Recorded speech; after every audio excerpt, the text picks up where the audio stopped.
तो आज जो हम पढ़ेंगे अधिगम, वक्र और पठार। पहले हम लेते हैं अधिगम वक्र। कर्व, कर्व क्या होता है? सीखने का वक्र सीखने की क्रिया में होने वाली गति और प्रगति को व्यक्त करता है।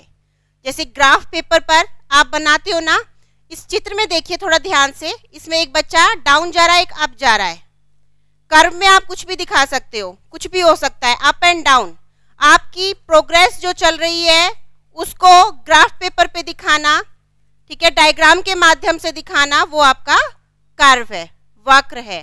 ठीक है, तो अधिगम वक्र की बात आती है तो सीखने की प्रक्रिया में कितनी प्रोग्रेस हुई, कितनी नहीं हुई, ये सब हम देखते हैं अधिगम वक्र से।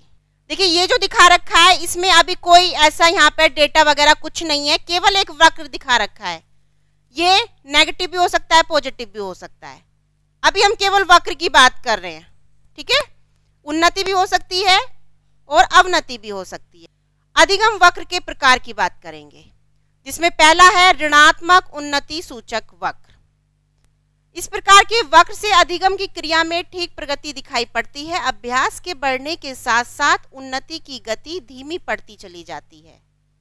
ठीक है, फॉर एग्जाम्पल अभी मॉर्निंग में मैंने आपको पढ़ाना शुरू किया, आपको पढ़ाते पढ़ाते मैं 1-1.5 घंटा लगा देती हूँ और उसके बाद भी मैं कंटिन्यू रहती हूँ, तो आप थोड़ी बोरियत फील करने लगोगे और आपके जो सीखने की जो कैपेसिटी थी, जो आप बहुत जल्दी सीख रहे थे, फ्रेश माइंड से यहाँ बैठे हैं, तो अब आप बोर होने लगे, आप इतनी जल्दी नहीं सीख पाते। धीरे धीरे धीरे धीरे वो आपकी जो गति थी वो धीमी पड़ने लगती है सीखने की।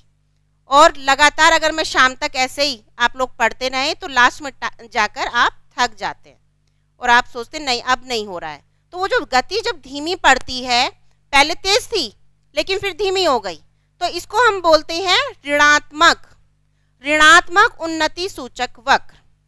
ठीक है, ये डायग्राम है, देखिए डायग्राम में यही दिखा रखा है, नंबर और रिपीटेशन, और ये टास्क टाइम, इधर टाइम है इधर रिपीटेशन है।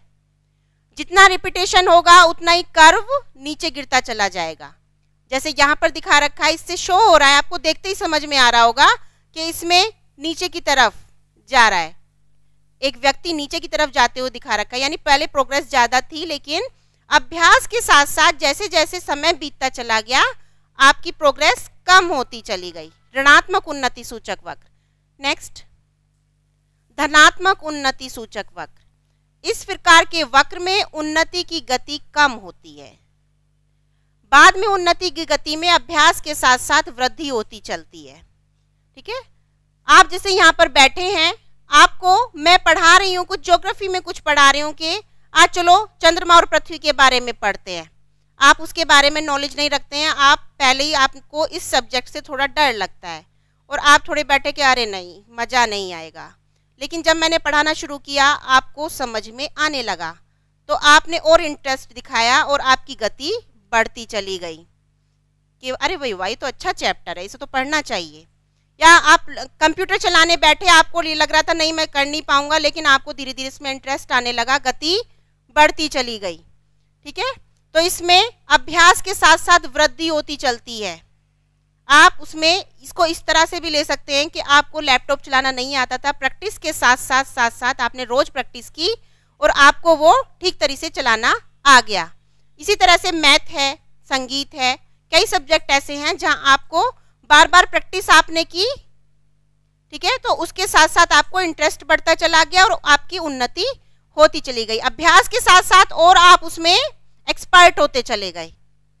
ठीक है, मैथ से बच रहे थे, लेकिन जैसे ही आपने एक चैप्टर का शुरू किया कि नहीं ये ऐसे होगा, इसमें ये फॉर्मूला फिट करके इस तरह से आंसर आ सकता है, आपको धीरे धीरे इंटरेस्ट आने लगा और प्रोग्रेस होती चली गई। तो इसमें यही है, जैसे इधर लर्निंग दिखाई है, इधर एक्सपीरियंस दिखाया है। तो इसमें जैसे जैसे अभ्यास बढ़ेगा वैसे वैसे ये कर्व ऊपर होता चला जाएगा। ठीक, इसमें ये देखिएगा, ये पर्सन जो दिखाया हुआ है, देखते ही डायग्राम को समझ में आ रहा है कि इसमें कुछ उन्नति से संबंधित दिखा रखा है, जिसमें धनात्मक उन्नति हो रही है, ना कि ऋणात्मक उन्नति। तो ये तो थी वक्र की बात। जब हम अपनी प्रोग्रेस को, चाहे वो नीचे की तरफ जा रही हो चाहे ऊपर की तरफ जा रही हो, जब उसे हम ग्राफ पेपर पे या सिंपल कागज पर चित्र के माध्यम से प्रदर्शित करते हैं तो वो हमारा वक्र है, धनात्मक और ऋणात्मक, दो प्रकार का। अब बात करते हैं अधिगम का पठार। मैंने आपसे क्वेश्चन किया था कि पठार क्या होता है, कैसी शेप होती है, तो आपने बताया कि पहली वाली शेप पठार है। अब आप सोच रहे होंगे अधिगम में पठार, ये मतलब क्या मीनिंग है, समझ नहीं आ रहा है। अधिगम का मतलब सीखना, पठार आप जानते ही हैं कि पठार क्या होता है, ठीक। तो अधिगम में पठार क्या होता है, देखिए होता क्या है कि जैसे आप जब कुछ सीखते हैं, सीखते सीखते एक ऐसी कंडीशन आती है जहां आपका सीखना बंद हो जाता है या बहुत धीमी गति हो जाती है, ठीक है, उस कंडीशन को हम कहते हैं अधिगम का पठार।